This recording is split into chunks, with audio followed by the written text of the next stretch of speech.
2025 marks the opening of a new chapter in the Sacramento region. With a change in administrations, both locally and nationally, what are the issues and personalities that will dominate our headlines?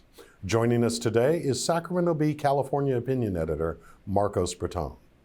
Marcos, what do you see as the big issues that will dominate our attention and the headlines in 2025? Scott, Happy New Year. It's great to be with you. I think from a statewide perspective, since we're in the state capital after all, Sacramento, California are being set up to be antagonists to the new president-elect.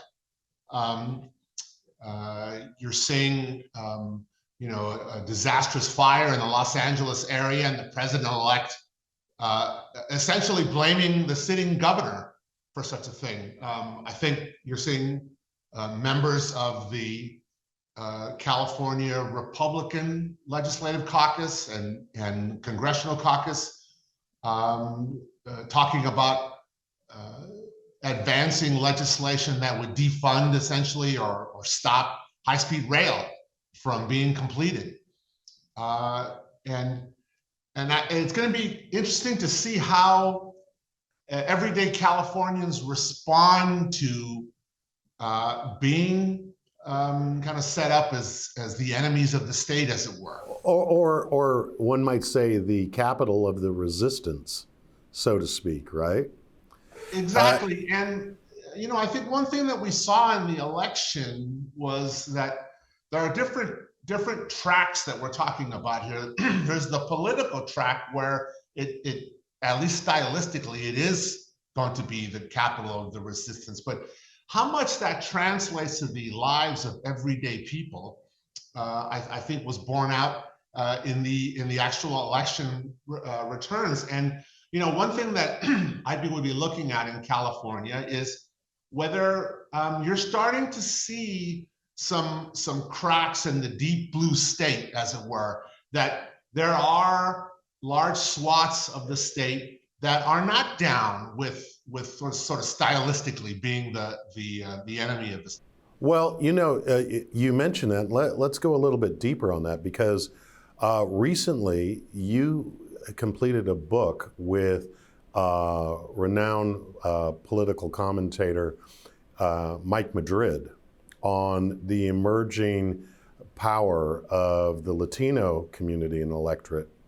And at least the early indications seem to be that those cracks that you're talking about in some ways have manifested themselves in the Latino community, not just in California, but across the nation, with regards to not necessarily marching in unison the way that the community has politically since Prop 187 way back under Pete Wilson. You have a reaction to that? I do, and I agree with Mike that the Prop 187 era is over, as it were. Prop 187, for people who weren't around at that time in California, was 1994 ballot initiative that attempted to deny social services to undocumented immigrants. It became much more than that, and it became something that really captured the anger that people feel, very similar to anger people are feeling today about economic anxiety and the changing demographics of our state. And so now I think what we've seen is that the Latino community in California is younger. They're American born, and they are not, and so by being separated from that initial immigrant experience, they come to view immigration in the same day that other communities do in the United States, which is to say that an influx, particularly of refugees, is not seen in a positive light by everyday Latinos in California, or more everyday Latinos in California. And the Democratic Party, both statewide and nationally, misjudged that sentiment. And I think they were born, the election results didn't show the president-elect carrying Latino vote, but carrying numbers higher than any Republican since Ronald Reagan. You know, it's interesting, and you talk about the changing political climate, and with that come changing political fortunes. You know, recently, because of the possibility that Kamala Harris would be the new president-elect and coming into office, there were thoughts about Gavin Newsom being at the end of his career. Now it appears that there's been an injection of new life, or at least potential new life, in his political career. And how do you think that he's going to be approaching the coming year and even beyond that in terms of trying to position himself? Is it as a pragmatist, or is it, as we opened the show with, just the leader of the resistance? Yeah, I think that my prediction on that front is I think that Governor Newsom's going to struggle to have his style resonate beyond California, and I think there's compelling evidence that his style no longer even resonates in California. Really? How so? I think that even though they're deep in the minority, I think that legislative Republicans have been able to identify weak spots in the liberal camp on human trafficking, on retail theft, and on homelessness, where Newsom and other liberal politicians in California have had to defend essentially failures of public. Well, let's run through it. Education, we can compare notes. F, what would you give them? Affordable housing, F. Climate, D. Yeah, I would give him a C. 2 years ago I would have said an A, but I think that he's retreated, and homelessness I certainly would say F. All right, F. Two more. Transportation, F. F. Crime, F plus, or F minus rather. Yeah, yeah. So with that kind of report card, what's the story then for him rising like the phoenix? I think, and look, and I admit that I was never a fan even when he first ran in 2018 for a lot of reasons that we don't need to get into now. But I think that Gavin Newsom is someone who looks good from a distance, but the closer you get, the less favorable the picture appears, and I believe that he has essentially retreated from a lot of the campaign promises he made related to increasing housing stock and is now and has done away essentially with the state of the state. Doesn't live in Sacramento anymore. And I think that he's done with us. I think that he's focused on his personal political fortunes, whatever they may be. But it's difficult to imagine how he would translate in the swing states, for example. Let's bring that story in terms of political fortunes closer to home. We have a changing of the guard here in Sacramento, in that former Assembly member Kevin McCarty has now assumed the mayorship after a hard-fought race against Dr. Flo Kofer, and Darrell Steinberg has transitioned out. Also, along with that transition, the longtime city manager Howard Chan, who many argued was actually the most powerful person within the region, also is going to be moving on because of his contract not being renewed. What do you think is the future in terms of where Mayor McCarty's focus is going to be, and how is it that we can expect him to be judged?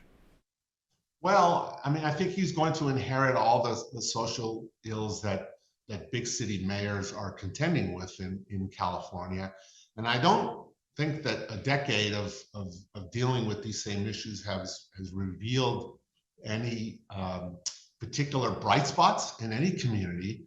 And so I think what we've landed on, for example, on the issue that is most on people's minds, particularly those of us who live in the city of Sacramento, is how to deal with homelessness. And I don't think that the citizenry are particularly impressed or convinced that federal numbers showing a decline in homelessness is really a valid issue. I think people feel that this is an example of how numbers can not tell the full story, and people are still experiencing these social problems. And I think what you're going to see is increased sweeps, increased police actions that I think the city will be more aggressive in dealing with some of the social ills, even if dealing with some of the root causes still seems to be beyond not just the capabilities of Sacramento, but beyond Los Angeles, beyond San Francisco, beyond San Diego. Mm-hmm. We're all dealing with the same thing.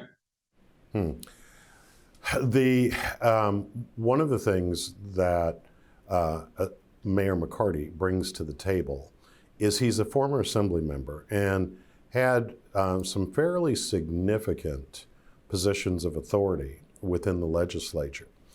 How do you think his particular background is going to influence his approach to dealing with the challenges that you just mentioned?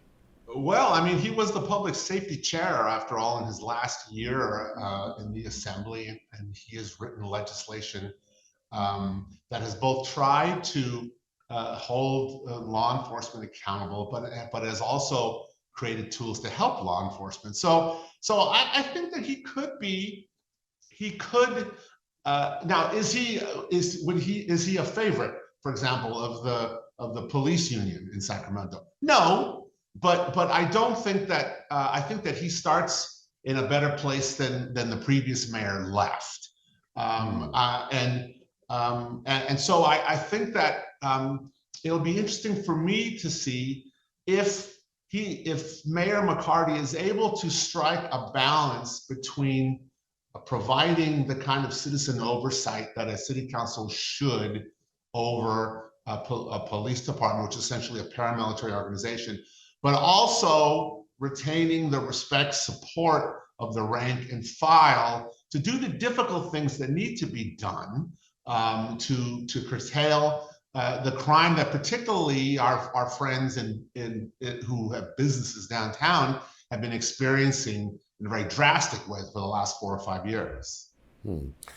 When you talk about those sorts of issues, and with this changing of the guard, there's going to be new voices coming to the fore in terms of who are going to be leading the conversation and trying to shape the direction that we go in. When you think about people, both in the political sphere, but also in the rest of the community, business, community activism, and all those sorts of things, who are some of the emerging voices that we should be keeping our eye on, that you expect that we're going to be hearing from in 2025? Sure. So in the city, I would say that there's a new generation of elected leaders in their 30s and 40s who will be taking over from the last of the baby boomer generation who've kind of have stepped aside or are stepping aside. So I would say in the city, Karina Talamantes, Mai Bang, Katie Maple, all members of the city council. In the community, a very dynamic leader is Luke Wood, the president of Sacramento State, who's attempting to create more pathways for students in the Black community and in the Southeast Asian community. to attend college and is also trying to lift athletics into essentially the big leagues. And so now, we went through years of getting an arena in downtown, and now we're talking about a potential facility that would house a football team that could face nationally ranked teams if Luke Wood has his way. The big question mark for me, Scott, and maybe you can shed light on this, is I think the business community in Sacramento is at a crossroads. They, at least in terms of endorsements, sat out the mayor's race. They've had mixed success. They've had the same people on scene for years. And I think that there's any sector of our community that's crying out for new leadership, it's people in the business community who have not been very successful, quite frankly, at making their case and having an impact politically. Maybe you disagree with that, but that's where I'm at. No, I don't disagree with it, but I would just point out what Sacramento purports to have as a business community, from my perspective, other than small business itself, is that we have institutions that are either, many of the key institutions are either nonprofits or semi-public institutions. And so when you're looking for purely private sector institutions to represent the business community, they're pretty few and far between.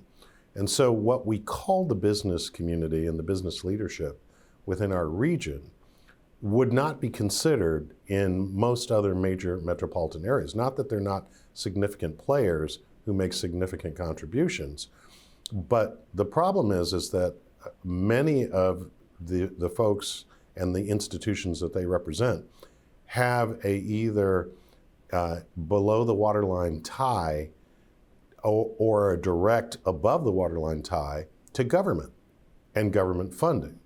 And so that kind of makes the punches that are thrown pulled a bit because of the fact that they're dependent so much on the very institutions and individuals leading those institutions that they might criticize.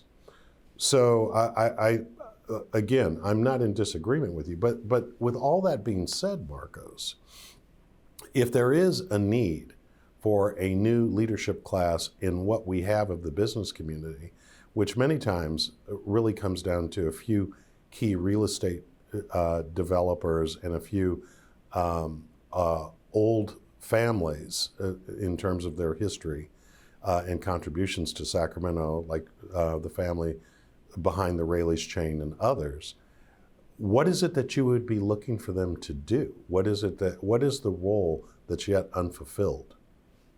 I think the role is to take a more expansive view of the issues that are facing us. And if I were to make a criticism of my friends in business, is that, listen, I understand when your major investments are tied up in downtown and you're concerned by what you see every day on the streets. But I think I look at cities like Indianapolis, for example, which is very similar to Sacramento in many ways, except obviously they have far more charitable dollars that are funneled into the communities. But it seems to me that in other communities, successful communities, they've adopted strategies of dealing with the challenges that face the community, and we never seem to get there. We only talk about the societal ills and how we want them out of our faces, and we don't go beyond that. And what I think that some people in politics have tried to say is, we can't arrest our way out of this problem. And so it's been very difficult to have a community consensus on what to do and how to attack this. Sacramento is very similar to LA in the same way. The LA is a much bigger community, but much more dollars and haven't been able to address the issue either. But we never seem to get to that conversation. And I think it would be one worth having. Well, it is certainly one that seems to get a lot of light, but not much heat associated with it. One place where it is that it does seem that we are beginning to have a bit of a boomlet in terms of positive activity. The Kings' win-loss record notwithstanding has been in sports. And so we do have the Kings Arena now. There's been significant movement on Major League Soccer, and that seems to have momentum behind it. And we've got the benefit of the A's, at least temporarily, taking up residence in West Sacramento. You are a devoted follower of sports. What are you most excited about over the coming year related to our sports activities? Well, I mean, I think what always excites me about this is not just that I don't follow sports like some of my friends do, who they could cite you chapter and verse on statistics, and those things aren't the things that are most interesting to me. What I've enjoyed about the arena downtown and the recent success of the Kings is that it connects people. It galvanizes people, and the arena is becoming a place again to where you walk the concourse and you see a huge swath of the community and people from all kinds of different backgrounds. And I think that anytime that you can create that kind of energy in the community is a good thing. And so we'll have that opportunity on the other side of the river with the A's in the coming year. And my unabashed hope is that the A's designs on Las Vegas fall through completely, fail miserably, and that Sacramento becomes a long-term destination for a Major League Baseball team, which I think the community could support. What big underreported issue in the last year do you finally hope takes center stage, not just in terms of the media's focus, but in terms of the community really focusing its eyes and energy on? Well, I probably have said this before. I've got a couple of them. I've probably said some of these before in past appearances on this show, but would love to see Sacramento take more steps forward on being able to bring more jobs to the region. I would, as a parent of two 20-year-olds, would love to see the next 4 or 5 years see our community make real progress on creating pathways and opportunities for our best and brightest students to have a place for them to where they don't have to flee to San Francisco or to Los Angeles or to New York. We have 2 fantastic educational institutions in our region, with Sacramento State and UC Davis, and I would add, the City College system as well. And let's not leave out University of the Pacific. University of the Pacific, and I would say that we create and nurture just brilliant students, and it would be great if those brilliant students then became brilliant leaders at a greater level than we currently do now. All right, and I think we'll leave it there. Look forward to looking at how things go during the next year, and we will catch up with you a little bit later and find out how it went. It's always a pleasure, and Happy New Year to everyone watching. Happy New Year to you as well. And that's our show. Thanks to our guests, and thanks to you for watching Studio Sacramento. I'm Scott Syphax. See you next time right here on KVIE.